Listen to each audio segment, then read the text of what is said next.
Kadang iri melihat orang yang dilebihkan harta oleh Allah. Saya tahu bahwa sifat saya jelek.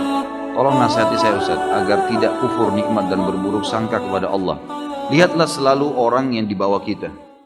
Kalau misal ada orang, kita lagi diberikan oleh Allah motor. Motor ini misalnya tahun 2000, tahun 2012 lah misal motor itu. Jangan lihat orang motornya yang lebih mewah. Lihat orang yang lebih susah, teman-teman sekalian. Lihat orang yang lebih susah. Saya kemarin di Makassar, subhanallah, masuk ke satu tempat orang cacat. Tidak tahu kenapa kami tiba-tiba pas lagi mau ceramah, itu kan mampir di tempat itu untuk sholat asar. Habis asar janjian untuk ceramah. Pas masuk di sana, sholat duhur maaf. Sholat duhur baru kemudian saya ceramah habis duhur. Pas masuk di situ ternyata itu lembaga pemerintah resmi untuk mengurus orang-orang cacat. Kami masuk di masjidnya, dari imamnya sampai makmumnya semuanya cacat. Subhanallah. Kayak Allah lagi peringatkan gitu. Kita turun, panitianya datang dengan mobil mewah, dijemput mobil mewah, lalu turun, subhanallah, sholat di situ. Begitu masuk di saf, saya sudah mulai lihat kiri kanan, subhanallah, imamnya cacat. Tubuhnya pendek, kemudian dia ada masalah di fisiknya. Orang di sebelah semua sholat ini orang cacat.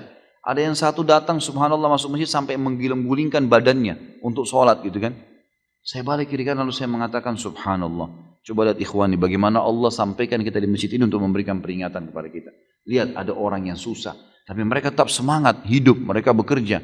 Lihat nih, kalau kita mau lihat selalu orang-orang yang lebih hebat fisiknya daripada kita, lebih gagah, lebih cantik, lebih kaya, kita tidak akan pernah bersyukur.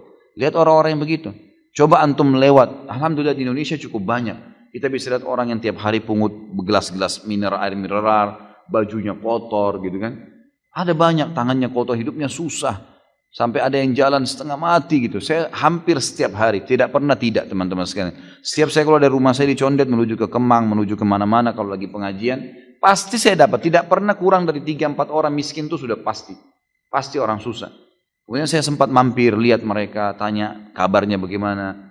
Jadi biar saya tahu ini motor aja saya pakai sudah nikmat yang luar biasa. Alhamdulillah. Ada orang kesian, jalan kaki, sendalnya putus, tua. Antum masih pakai sendal baru, sendal bagus. Gitu. Selalu lihat orang yang di bawah. Itu nasihat yang paling luar biasa. Kata Nabi SAW, kalau kalian diberikan nikmat, lihat orang yang di bawah kalian. Karena kalian lihat orang yang di bawah kalian, karena kalian akan selalu bersyukur. Dan ulama mengatakan kalau mau ditambahkan, dilengkapkan hadis ini, bukan ditambahi hadisnya, tapi dilengkapkan dengan cara memahami kalau diberikan cobaan, lihat orang yang lebih berat. Misal kita lagi flu, lihat ada orang yang flu dan demam. Kita flu dan demam, ada orang flu, demam dan rematik. Kita flu demam rematik, ada orang stroke. Kita stroke, ada orang yang meninggal dunia. Ada orang yang lebih berat dari cobaan kita. Maka kita akan terus bisa menjalani kehidupan.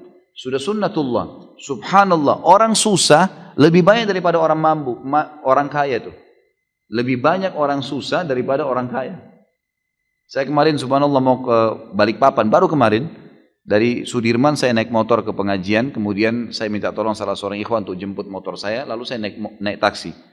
Begitu naik taksi ada bapak supir taksi ini orang yang sudah tua. Mungkin ya kalau saya lihat umurnya sudah mendekati 70 tahun. Rambutnya putih semua duduk ngobrol sama saya. Dari bahasanya beliau saya tangkapnya kayaknya memang orangnya dia bilang sudah takdir saya nih. Pak saya selalu jadi supir dari dulu gitu. Dia tidak menyelesaikan sekolah gitu. Tapi alhamdulillah saya hidup. Alhamdulillah Pak.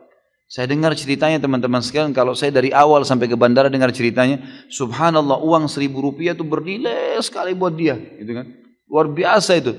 Sampai dia bilang saya store ini Pak susah, store taksi ini 320.000 per hari, susah dia bilang. Saya kumpulin susah. Tapi alhamdulillah anak-anak saya sekolah di pesantren 3 orang, alhamdulillah begini, alhamdulillah begini. Saya bilang Pak, dia sudah ngomongin, saya Pak, Bapak tinggal sabar meninggal, Bapak masuk surga nih.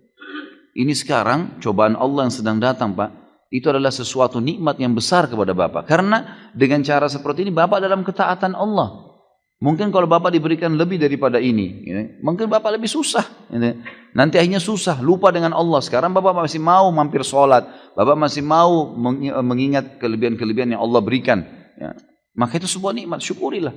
Saya melihat subhanallah, Allah kayak perlihatkan lagi saya. Nih lihat nih, ingat Khalid. Ini ada orang yang lebih susah. Saya bersyukur terus sepanjang jalan. Alhamdulillah Allah masih kasih saya bisa jalan, bisa normal, saya masih bisa punya pendapatan, masih bisa biaya keluarga, istri, anak saya. Alhamdulillah dan berusaha dari rezeki halal. Jadi coba lihat orang yang lebih susah teman-teman. Banyak sekali gitu kan. Kita kalau masuk di gang-gang di Indonesia ini, saya berapa kali masuk di kampung Melayu, di beberapa gang, jalan waktu itu ada mau azan, saya antar istri saya ke Hermina di rumah sakit waktu itu.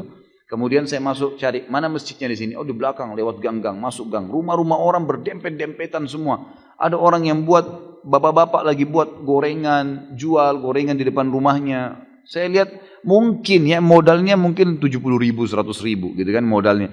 Kemudian dia jual di tangga-tangganya, datang beli, bayar 1000, untung 100 rupiah, 200 rupiah.